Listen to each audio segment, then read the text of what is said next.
You're listening to Keeping It Real Estate with Amy B, and we are super excited, and don't correct me, to introduce Noel Pulanco. Noel Pulanco with HomeQwik. I'm sorry, I don't know why I lost my train of thought for a second.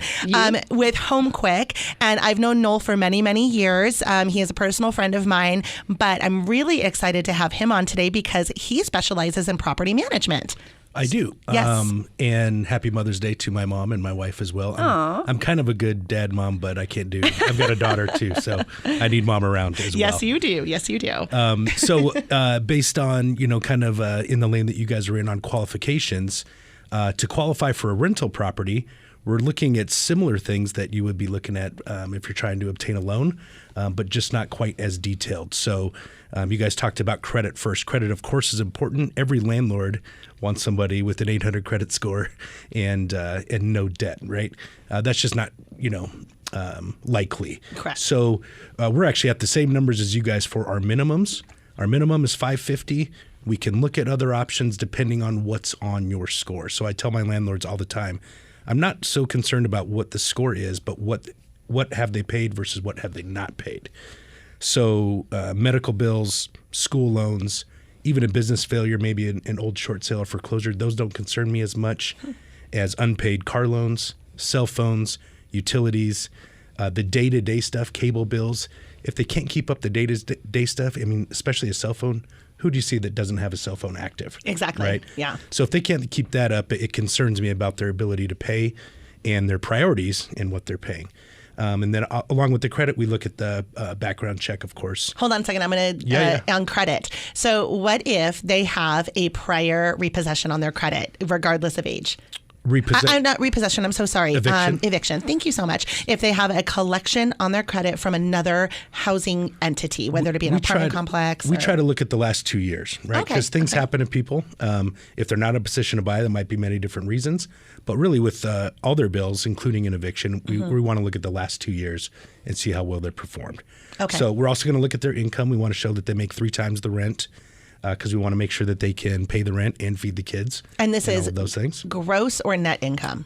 Gross. Okay, we look at gross. Before taxes, before anything comes out of your paycheck, let's say if your rent is $2,000 a month, they want to make sure that you at least make $6,000 in order to accommodate the rent. And they can prove that with pay stubs, taxes, bank statements, anything that they can do to prove their income. Okay, great. And then, of course, the last thing we look at is residential history. We want to know, at least within the last 2 years, whether they were on time, or if they rented, that they paid their landlord on time.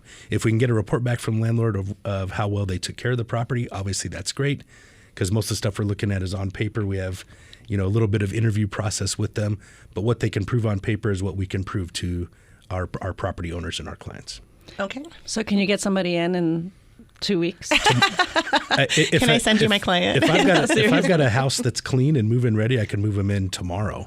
Okay. They're not always, the market's so crazy for rentals as well that I'm getting 7 to 10 applications on every decent house. So only one person's going to win. I'm going to give bad news to 7 or 8. But yeah, we can move you in tomorrow if you've got your act together, and we do as well. And by us having our act together, that means the house clean, ready to go. Okay, so I don't know if you can get this in the last minute, but background checks. What do you look for? I know that criminal, sex offender. I'm looking for on criminal if they've done any kind of fraud, bad check writing. Obviously, we're no on sex offenders. We do not have to accept them. Criminal stuff, I'm looking for property damage or violence. I'm not so worried if you got busted smoking a joint, 10 years ago. Those aren't as big a concerns as violence, property damage, and fraud. Okay, and is that also a 2-year, or do you go back like 7-10 years? We're going to be a little bit more detailed on depending on what the criminal thing might be. If it was a violence thing, then I want to see how long and how bad was it. Okay. Drug offenses, maybe 2 years is good enough. Fraud, definitely nothing in the last 2 years. Well, I don't mean to brag, but we don't do a criminal backtrack on you when you're getting a house. So we'll continue this conversation when we return. Please text CLOSE, CLOSE, to 411-923. KTAR News 92.3 FM. Keeping it real estate with Amy B. Welcome back to Keeping It Real Estate with Amy B and Celia Cuestra. And happy Mother's Day. Happy Mother's Day. I beat you to it. Hi, Mom. And we're in studio with Mr. Noel Pulanco with HomeQwik, and we are discussing property management. That's one thing we haven't broached the topic of on this show, so I'm excited to kind of get into the nitty gritty. I do not personally use a property manager, so I'm excited for Noel to change my mind as to why I should, but we'll get into that later. So Noel, I'm sorry, I'm going to jump to my question first because it's the one I get every single day pretty much. So you're under a lease, okay? Yes. And you're going to be my expert on this topic. What is a leasee responsible for if they want to break their lease? So there is a lease break clause in every single lease. You're allowed to break your lease, but there's penalties that come with it. Mm-hmm. Generally, at least for us, I've been doing this 15 years, we charge the marketing costs. You forfeit your entire deposit, and you're responsible for rent until the property's rented again. Okay. So obviously any damages that you do can be added on. But generally, if you're trying to, let's say, break your lease amicably, if you're asking to get out of it so that you can qualify and purchase a home, in this market, most landlords will be happy to do that because they can obviously rent it quickly again. If you've been there a few years, they really love it because the rents have skyrocketed. Yes. So if I can get you out, I can get a lot more money. Mm-hmm. But if you're in a lease and you're trying to qualify, give as much notice as you can and do it as amicably as you can. Make sure the house is perfect. You could forfeit your deposit and you could owe rent until it's due. Until it's rented again. And if there's a marketing cost involved, you could be responsible for that. So marketing cost is like a damage, like if you screwed up the carpet or messed up the paint. Okay. Any of that stuff could come out of your deposit. The marketing cost is kind of like a damage because it's a cost to get it rented again. So there isn't a standard, like I always thought. Well, I always thought that you automatically had to pay 2 months rent and then until it's re-rented. So if you re-rent it within 2 weeks. So that's a big misnomer. A lot of realtors and lenders don't understand. In Arizona, there's really no rules on what can be in our lease as long as it doesn't go against what's in the tenant landlord law. Okay. So it doesn't say that if they agree to pay a 2-month penalty, then that could be in the lease. Okay. So every lease could be different. The AAR lease is different than what we use. We use our custom lease because we think it's better. Okay. To make our lease, to make the AAR lease as good as ours, we'd have to use like 14 addendums. Okay? Got it. Okay. Which is crazy. It's crazy that there's even that many available. Yeah. But there is maximums, okay? So you can't go after a tenant for the entire year, especially if you get it rented again. Anything you charge a tenant out of their deposit for damages, you have to have a receipt for, or they can sue you for 3 times that amount, okay? So if you charge them $200 to clean the carpet and you didn't clean the carpet, they can go back and get $600 from you in small claims court. Make sense? Yes. So there's a maximum on the penalties, and you have to prove anything that you are damaged by. Lost rent is obviously damaged. Painting the house because their kids wrote all over it is damage, right? We can prove those things. What you can't prove is loss of income. If you can't collect double rent, essentially. Great. So I can't charge you for the entire month if you've moved out early and collect rent from somebody new coming in. So if you're a tenant and you're leaving because you bought a house and you've paid me through this month, and I start collecting rent on the next person, I would have to refund you those prorated days. Does that make sense? That is so excellent. I'm so happy that we're talking about this. I have this conversation on the daily with people, and they're worried about how they're going to time everything. And I always tell them, obviously I'm not a rental expert, even though I do have rental properties myself. Know your stuff, right? Yeah, well, I know what I accept, and I'm a lot nicer than everybody else. So that's the unfortunate part for me. But it's so wonderful to know that I've always said they can't collect rent from 2 parties. Right. And this market, they rent in seconds. So that's really nice to know. And landlords will try. And so, when you're professionally managing a property, my license is at risk. I'm a designated broker. I'm a realtor. If I go against those rules and you've hired me, my license is at risk. If you're just self-managing as a landlord, you could still be at risk in court, but you may or may not understand those rules. And look, landlords, we get greedy. We want every money we can get, or every amount of money we can get. So if you paid me, a lot of people don't know they cannot collect dual rents. There's so many rules. Wonderful. Yeah. So you're listening to Keeping It Real Estate with Amy B, and we're here with Noel Pulanco with HomeQwik. Now, just to recap, in case someone's just joining us, we're talking about like rental lease law and whether or not you can break your lease. And the answer is yes, you can. So if you are in a position to buy sooner than your lease is up, you have options. The landlord cannot collect from 2 tenants at once. And in this market with rentals going so quickly, that does give you a lot of flexibility. You don't necessarily have to wait till your lease is up. Like I said, make as amicable a break as you can. Start early. Be amicable, let them know understand exactly what the penalty is going to be and make sure your landlord's not damaged, and then it'll be easier to get out. Wonderful. Thank you. Great. So my other question is, could you rent a property and sublease it to somebody else? If you're the tenant, are you allowed to sublease it to somebody else? I guarantee that's going to be a violation in any lease that is worth its grain of salt, okay, or whatever that saying is. I'm probably not saying it right. Any good lease should have a no subleasing clause in it because if I'm renting it to you, I've done a background check on you. I've confirmed your income. I know a little bit about who you are. Right. If you sublease it, I have no idea who you're putting in there. Criminal, credit, how they've lived in another place before.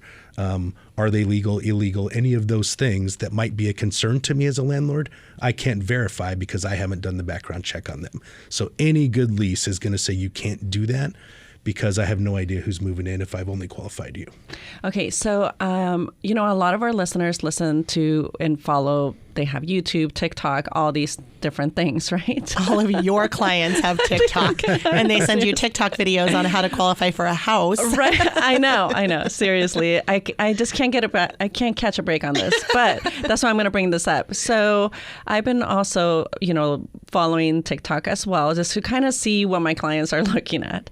And I've seen a few TikTokers on there putting on there that you should be able to sublease a property and create it into a VRBO or an Airbnb and all that good stuff. And that's how you would be making money. Well, sure.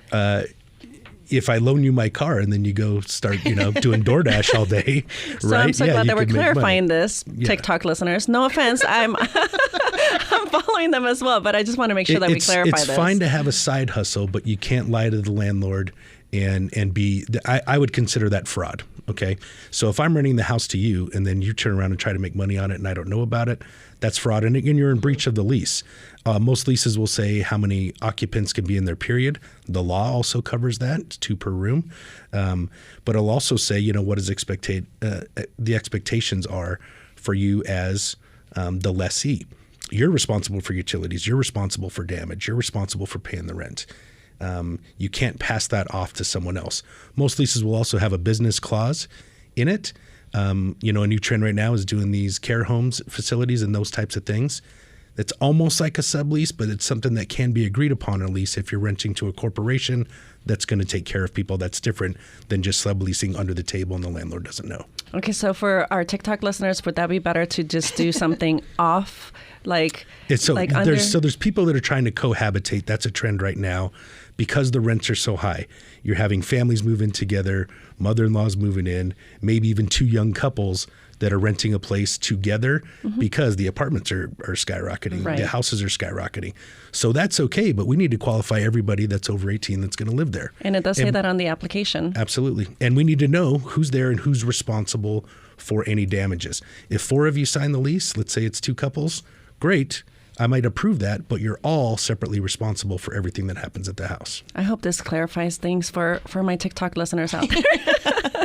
Well, and Noel, give us some information on renter's insurance. Sure. As a property management company, do you require your tenants to have renter's insurance? Absolutely, and it's a limited liability renter's insurance. So if you burn the house down while you're cooking while you TikToked and watched how to wok fry some rice, yeah, if you burn the house down, your tenant liability insurance will kick in before the owner's homeowner's insurance. Your tenant liability might not cover it all. The owner's homeowner insurance might not cover it all. That's why we want 2 involved. Yeah. Now, we require our tenants to do it, and we automatically enroll them in what's called our resident benefit package. It's part of the things we charge them, an additional fee on top of the rent that includes that. Now, if they want to insure their stuff, they need to get their own renter's insurance to protect their belongings. The minimum renter's liability insurance only protects if they do damage and cause harm. Yeah, so it's definitely beneficial and required to have renter's insurance. Please text CLOSE to 411-923 to get Noel's information, or if you have any questions on renting or buying. Keeping it real. Estate. KTAR News 92.3 FM. Here's more with Amy B. Welcome back to Keeping It Real Estate with Amy B. And Celia Coistra, and Happy Mother's Day to all the beautiful moms out there. Can you tell I'm so excited about Happy Mother's Day? I am. I cannot wait to go out after this. I don't know what my husband has planned, but it better be great. Well, before you meet him, you're treating me to mimosas. You promised. Oh, yeah. I think Ed's going to go get us some Prosecco, and we'll drink right here in the studio after we're done. Let's do it, Ed. I also like mimosa. That's champagne. You are totally great with girly drinks, right? I like a guy who likes mimosas. I'm not going to lie. Yes. I've never had one. I know. I know. Ed doesn't drink alcohol. We can do like a apple cider. Is that the same thing? Do you know what apple cider is? It's you obviously not the don't. same thing. It's not the same thing. My kids love apple cider. I meant for Ed, is it the same thing? Well, no, I'm saying it would be because that's what I get my kids like for New Year's and stuff, is apple cider. You're and then welcome. We You get champagne. compared to her children. See, he's so cute. I love it. I know. I wish I could be happy and lighthearted like him without alcohol. I can be happy without alcohol. I'm not an alcoholic. Moving on. Topics for another day, I think. Let's talk about property management. Yeah, let's do it. Let's do it for sure. Okay, so Noel, so we were discussing, kind of the different aspects that go into a lease and the legalities of it. Now, let's talk about what you do for a living. Sure. And, kind of how you generate business, the importance of supporting investors, Sure. I guess is what I'll call them, or landlords, how you help them make more money. So my favorite client is a true investor, somebody that is purchasing a property for the purpose of renting it out. We only specialize in long-term rentals, so 12 months or more. So you don't do the Airbnb? I don't do that stuff. I've got great referrals that I can give to people that need that because it's a whole different animal, right? Yes, You've got move-outs every week. You've got different qualifiers. You've got different marketing. Doing inventory on all, the couch, the silverware, the TV, all of that stuff. Not what we do. Great. So when I help investors purchase, and look, I'll help an investor buy anything they want, but I stay in my lane on what we specialize in managing, and that's long term. Generally single family. We do condos and stuff like that as well. But if they want to buy a multifamily unit that's C-class, I'm going to hand off the property management to somebody that specializes in that. Explain C-class for Sure. us. Lower income, much lower income. Okay. Different style of property. I can point you to, I can show you what C-class is in probably every city that we have. So there'll be some in Phoenix, Avondale, Mesa, Guadalupe. Okay. Like half of Guadalupe is probably considered that. So there's different pockets around. Okay. And obviously I can't lean you towards either of those, but I can talk to you about what the benefits would be, the risks involved, and what the property management looks like. So you would not personally help them do that? I'll help them purchase it. Oh, you will help them purchase it. But yeah, because I still think I'm going to do a great job in helping them through the purchase process and take great care of them. Okay. However, if they want to purchase a property, let's go to vacation. If that's what they want, great. Maybe they want to move into it later, whatever. But if they want to rent it out on a short-term basis, I'm going to hand them off to one of my trusted partners and associates that does that type of property management. That's not what we do. Great. Okay. So when I'm helping an investor purchase, I'm going to say, okay, what is this neighborhood going to do for the next 10 years? What kind of tenant are we going to attract? What do tenants want in this neighborhood? And there's a difference between two-story, single-story, what's in the yard, what's nearby, is there a school nearby, is there shopping? All of that stuff matters. Where if you're buying it for an investment property, that's going to be more important than what you personally like and what you personally want. So I don't care if you like the cabinet colors necessarily. I care, is it going to rent well? Is it going to be durable? I don't want a house that's full of carpet. When the carpet wears out, let's put in tile. I like to call it, bulletproofing a property. So those are things that we discuss and look at when we're helping investors purchase a rental property. Second kind of landlord is what I call reluctant landlords. They're people that for whatever reason have decided to rent out their home, whether they are moving and want to come back, they don't think the market's right to sell, they're moving in together because they just got married or whatever. Those can be more challenging landlords, but obviously we still love to help them because they're not going to understand the rules, the regulations, all of that stuff. But we do it all. We collect the rents. We advertise the home. We get it rented. We deal with maintenance and repair. We'll handle legal collection, evictions. We handle the accounting. In Arizona, it's huge. You got to pay your TPT tax, which most landlords and investors don't even understand, and it's a mess. We know how to deal with that. We get your year-end statement together. All of those things so that you don't have to be engaged with the tenant. All we want you to do is pay the mortgage and the HOA. We'll literally handle the rest. For realtors, I really like to talk to realtors because they may not even understand. If you help an investor buy a house and you help them rent the property, and then 2 months later they say, hey, the dishwasher's out, can you help me find a new dishwasher? If you don't have a property management agreement with them, you just violated the rules for ADRE, okay? And you're opening up yourself up to liability that you may or may not understand by not having a separate property management agreement. So I love realtors. I want you to sell investment properties. I want you to keep your client, but let us do the property management. I'll pay you $400 referral every time you bring an owner over.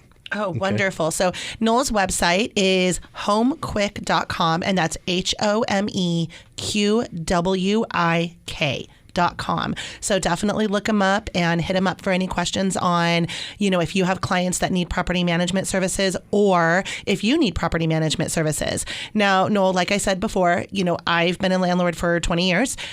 My husband and I have always managed our rental properties, and as discussed during the break, really to my detriment. And I do understand that, and I took the risk of that. But what would you say to someone who, really is dead set on managing their own properties? So I use this, I've been using this same line for probably 15 years. There's a reason I don't do my own taxes. The codes change, the laws change. Maybe I'm leaving money on the table by not having a CPA do it. So I pay him the $400 to $500 to do it for me. And then I write that off the next year because he reminded me, hey, you can write off this cost, right? Something I may not have understood. What you and I were talking about specifically is like insurance requirements. What should a tenant have? What should you have as an owner? What's a good, and I'm not allowed to sell insurance, but I can advise you on what should be the right way to do it. What are the rules if you've got to evict someone? What kind of penalties can you have in your lease? When can you come to the house? A lot of people that self-manage just think, well, I'll just show up and start mowing the lawn. Or if they got a weeds violation, I'll just go pull the weeds because they didn't respond. Well, you step on that property, you just violated their tenant-landlord law. So there's all kinds of things that come along with it. And again, the reason I use the tax code thing, because it changes. And, raise your hand if you're great at taxes. Great, do your own. A lot of people that self-manage, they want to be involved. They've got the time to be involved. But I say you're probably leaving money on the table. You're definitely opening yourself up to liabilities that you may or may not understand. So educate yourself if you're going to do it, but I say trust the experts. And you guys are listening to Keeping It Real Estate with Amy B. You're leasing, Keeping It Real Estate. I like how that's on your mind. Right? Is that what I just said? Leasing. Initially. I love it. I'm like, oh, I'm sorry. I just have to tease you because you look so adorable today, so It's I have to bring you Mother's down Day. a little bit. Oh my gosh, you're hilarious. I love you, honey. I love you more. So really quick question. I'm sorry, Celia, you'll get him next. Oh, you're so... how do you come up with the rents do you recommend how much they should rent it for, or do you let the owner tell you what they want to rent it for? So they hired me for my expertise. Just like if you hire a realtor, I'm going to pull the comps. I'm going to advise you on what I think it should rent for. In this market right now, it's absolutely crazy. Rents are super high.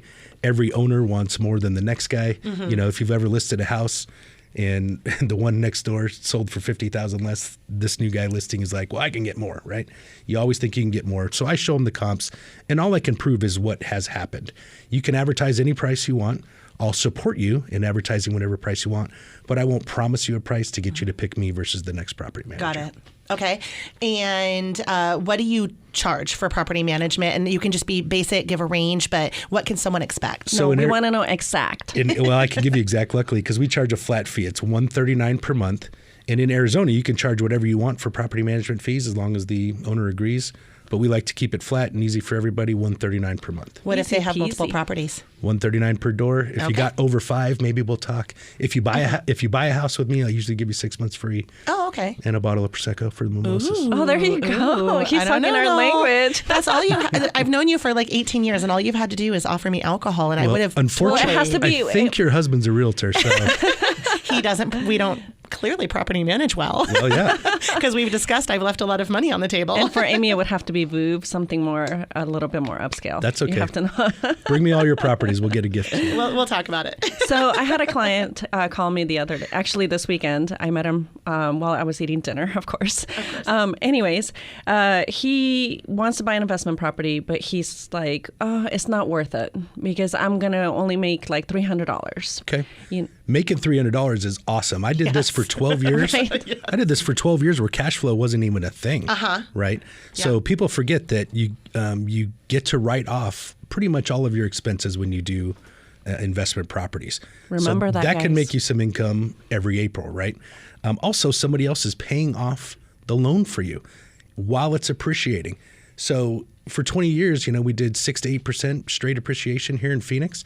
If you had a 10-year tenant, you made good appreciation. Well, if you've had a residential rental property the last 4 years, you're loving it. I mean, you're high-fiving. Your property has doubled while someone else has been paying down that balance. So the appreciation was great, but they also paid down that balance and helped increase your equity.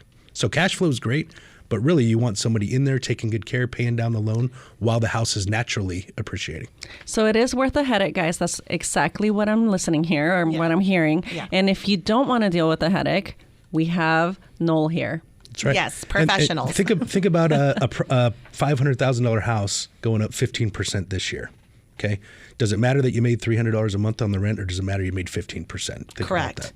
Look at the big picture, guys. Let's just say 10%. Sure. Let's say 8%. It doesn't matter. I mean, that's 6%. $50,000 or $25,000 you wouldn't have had, and someone else is making the payment for you. Like, I've never been a cash flow person. I'm a end of the rainbow view person. So we want to thank you so much for joining us this beautiful Mother's Day. Please text CLOSE to 411-923, and we'll be happy to chat with you about buying investment properties or get you over to Mr. Noel for management. Have a wonderful week. Thanks, guys.